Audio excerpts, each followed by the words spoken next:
In our first video on the worst jobs of the Vietnam War, we discussed 4 dangerous and terrifying examples, but there were plenty more less than desirable jobs one could be assigned in that bloody conflict, and in this video, we're going to leap into the sticky jungles of Southeast Asia once more and check out an additional 5.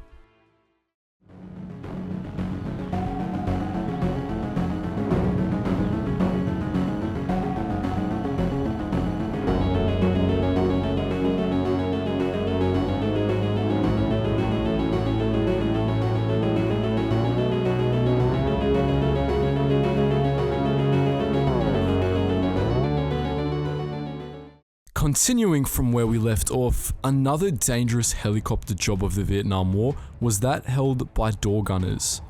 As the title suggests, door gunners perched without cover in the open doorways on a chopper's side with a swivel or bungee mounted machine gun, shooting hot lead at enemies and providing covering fire for friendlies. During the war, it was common to say that the door gunner on a Huey gunship had a lifespan of 5 minutes. While an exaggeration, this statement gives us some sort of indication of just how dangerous a job it was. In the words of veteran Ed Shelton, it was one of the worst jobs over there, so needless to say, there wasn't too many people that wanted to be a door gunner. As a result, all the mechanic slots were filled and people were transferred to being a door gunner whether they were qualified or not. Veteran John Hulbert, at just 18 years of age, was knocked back from the infantry several times before his sergeant said to him, "If you want to get your ass shot off so bad, go see those aviation guys. They need door gunners." Hulbert soon joined a Huey crew and he described the experience later in life. "A lot of times, our job was to go out and draw fire, so we would fly over areas until they would fire at us. We were looking for the big stuff, like the 51 caliber guns and anti-aircraft. Once we found them, guys were on the radios and they'd have jets in there pretty quick." Unlike the Bell UH-1 Iroquois Huey chopper, the M60 machine gun was an iconic weapon of the Vietnam War. While this belt-fed 7.62mm murderer was a devastating tool in the United States Army's arsenal, it wasn't so easy on the arms and back, and it was prone to the wear, tear, and jamming, which were only exacerbated by Nam's tropical environment. Worse than that, however, were the hog-like grunts the gun made when it fired. These were in fact what earned the M60 a place in this video. Like flamethrower operators, which we covered in our first video on the worst jobs of World War II, M60 gunners were juicy battlefield targets made unmistakable by their weapon's porky battle cry. For this, and the fact that M60s wreaked so much havoc, they were hated and prioritized by the enemy. When veteran Tony Vargas was issued an M60, the armorer said to him, "You have 7 seconds to live." Vargas later found out what the armorer meant.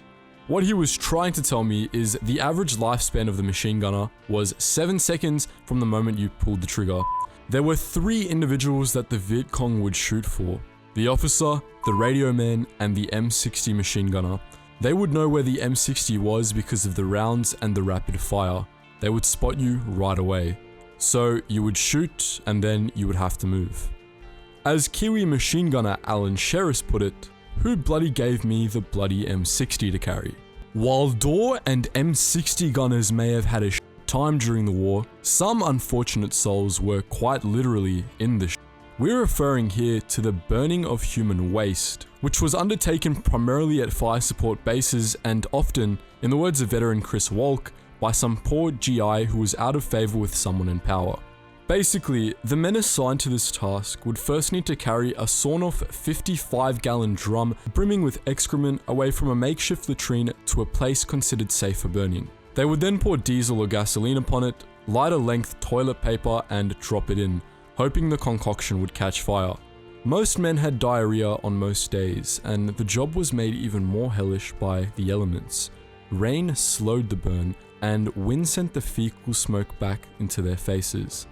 Some burns took hours, and they couldn't be just set on fire and abandoned, they had to be stirred. Honestly, this is a job best envisioned with quotes. Veteran John Podlatsky said it one way: "Once you pour in the diesel fuel and light a match, only 2 other tasks were required for the remainder of the day: having to stir the mixture every 15 minutes or so with a large stick, and then doing your best to avoid the billowing and shifting thick black smoke.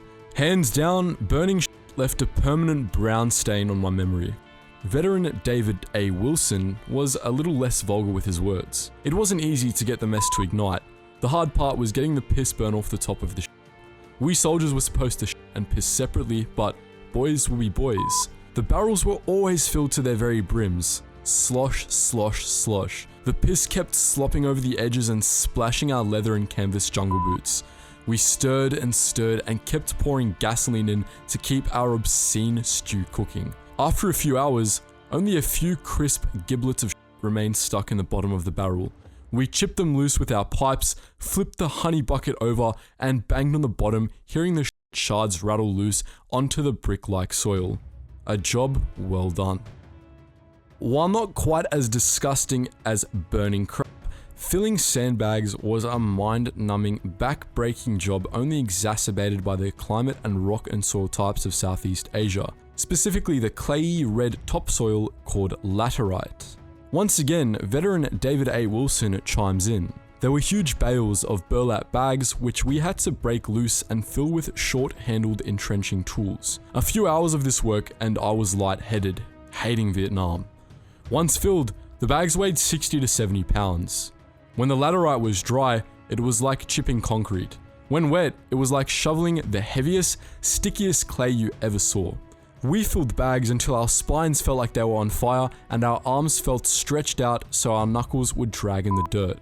We didn't even have a radio to listen to. It was forbidden. Veteran Chris Walk hated the work too, but he knew its worth. How many of those suckers did I fill during my Vietnam vacation? Too damn many to count. Literally tens of thousands. But sandbags are a soldier's friend, and they protected us, so I bear no grudges. While there's humor to be found in the examples of burning crap and filling sandbags, fighting for the North Vietnamese Army, or the Viet Cong, was no laughing matter. To clarify, the NVA and VC were the communist Vietnamese against whom South Vietnam and its allies were fighting. While many Vietnamese wanted to fight for the NVA and VC, some were forced to, and forced or not, their work conditions weren't always ideal. We'll be going into this in greater detail in our upcoming video on Kit Carson's Scouts, but overall, many soldiers fighting for the NVA and VC worked in poor and dangerous conditions with limited food and medical supplies. Vietnamese veterans reported being worked to exhaustion under the thumbs of harsh and incompetent officers. They also reported feelings of disillusionment when the lies they were being fed by the superiors, such as the false promises of imminent victory, were revealed as just that.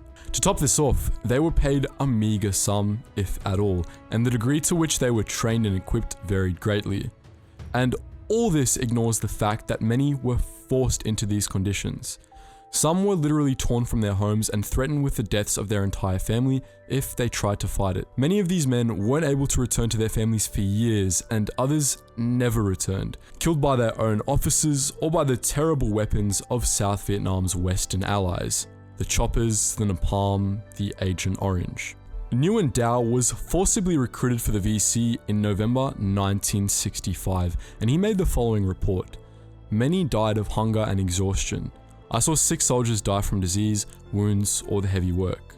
Phat Chut, another VC soldier who, like Nguyen Dao, defected and joined the Kit Carson Scouts, said, "It was difficult to make a living, and I continually lived in fear of being killed or having my family killed." Out of these 5 jobs, and the 4 we've covered in the first video, I'd have to say that being a tunnel rat would still be the most terrifying, but without a doubt, fighting for the NVA or VC under the threat of your own and your entire family's death must have been the absolute worst job of the Vietnam War. That, or burning your fellow soldiers' But which do you think was the worst? Can you think of any terrible jobs we haven't yet covered? Please let us know in the comment section below. And just before you go guys, make sure you check out the links in the description below, including our Facebook, Instagram, and Discord. All of these places are places where you can get exclusive content that you won't find on this channel and only there. Our Discord is a place if you want to interact with myself and other history buffs, and the Facebook and Instagram, we have weekly exclusive posts there as well. Anyways guys, as always, thank you so much for watching, and I hope you learned something new.